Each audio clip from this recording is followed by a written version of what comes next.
Hey everyone, this is Rich from the Active Trader Room. Just want to follow up on the spider trade that we've been trading for quite a while. So here's the 618. We've been watching this chart for quite a while now. It seems forever. We got short on June 20th. I think this was a Wednesday or a Thursday. A nice follow through day, and today we gapped down below the low of Thursday. We had an inside day on Friday, and then we got down below the low on Thursday. And late Friday afternoon, let me bring up a hourly chart. So a 20-day, 60-minute chart. We could see into the close on Friday. Had a nice bounce into the 21. We added a little bit into this level. And based on the 60-minute chart, the first target with the fib extensions, let me just put that up so everyone can get a look.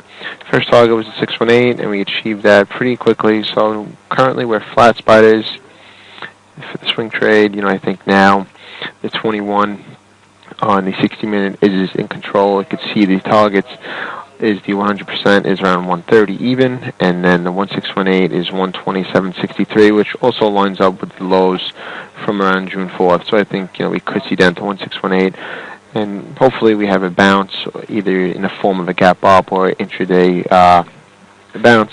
Maybe back to the 21 would be a good level to put this back on for a swing trade short. Let me go through some housekeeping. We've stopped out of eBay, put on a feeler position on Friday, against the EMA. Put a nice inside day on Friday, and it also closed above that $42 level. But today, we came down, we were stopped out, we were running a stop below Thursday's low, but I still think that this is a good name to watch for the upcoming days.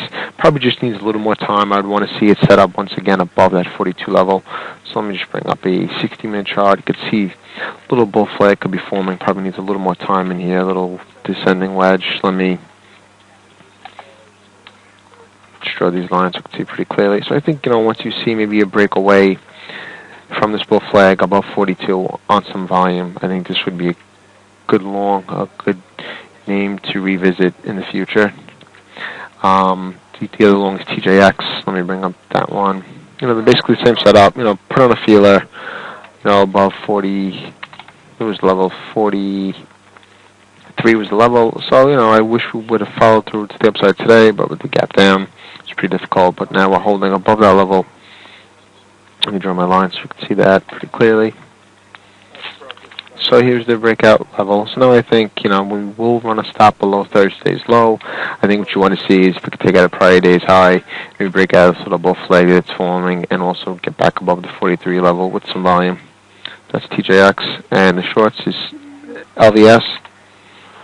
Finally breaking below this pivot, below the 44 pivot. We've been basing for the better part of June, and then today finally we got below that pivot. So I think now, in the coming days, I think we may see a retest of 44, but I think the 60-minute now will probably give a nice sell setup where we could add or just lower our risk. You can see now, nice sloping down now to 21. So we may snap back into the 21 and retest the underside of this pivot. But I think this one could see lower in the coming days.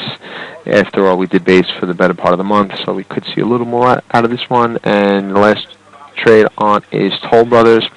So we have a pretty good cost basis on this one, around $26. It really hasn't confirmed yet. And I think you run stops above this level, above 26.67, and next stop would be a break below 25.20, 25 even. I think get this one going a little bit, and the first target we would use the fib extensions. Probably line up with those recent lows from early June. Let me just draw these up. So yeah, the first target would be around 618, which lines up with these lows, and the next target would be the 100% down to 22. But I think with this one, if you can get them out with this one on any snap, use 26.70 as your out, and then wait for the breakdown of the bear flag in the coming days. Okay, well that's it for today. I think stick around for these trades. We'll be following up on them in the coming days. I'll be back on air at 8:30 for the game planning session, coming up with a lot of good ideas in the chat. And I'll talk to everyone in the morning. Thanks.